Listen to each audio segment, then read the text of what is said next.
আমরা অনেকেই আছি যারা মুখের উপর না বলে দিতে পারি না, ভাবতে থাকি যে মানুষটা যদি মনক্ষুণ্ণ হয় তাহলে আমার একটা খারাপ ইমেজ তৈরি হয়ে যেতে পারে। এদের আপনি একা না, অনেকেই আছে আপনার মতন। তো কী করবেন? আপনাকে টেকনিক্যালি না বলতে হবে। হ্যাঁ, বলতে পারতেই হবে, কারণ না বলে দেওয়া অনেকগুলো খারাপ স্টেপের থেকে আপনাকে রক্ষা করবে। না বলতে পারলে আপনি হ্যাপি থাকবেন কিছু কিছু ক্ষেত্রে। আপনাকে যেটা করতে হবে সেটা হলো, আপনাকে মানুষটার সামনে নিজেকে দুর্বলভাবে উপস্থাপন করতে হবে।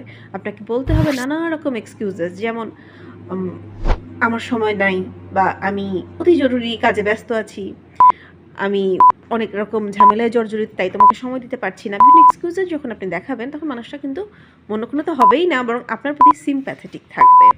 আর তাছাড়া আপনি কিন্তু তাকে ভরপেট খাওয়া দাওয়াও করিয়ে দিতে পারেন, ভালো খাবার দাবারের অফার অবশ্যই আপনি রাখতে পারেন। আর ফালতু আশ্বাস বা ভরসা দেওয়া থেকে বিরত থাকবেন। আপনি এভাবেই টেকনিক্যালি না বলে দিতে পারেন।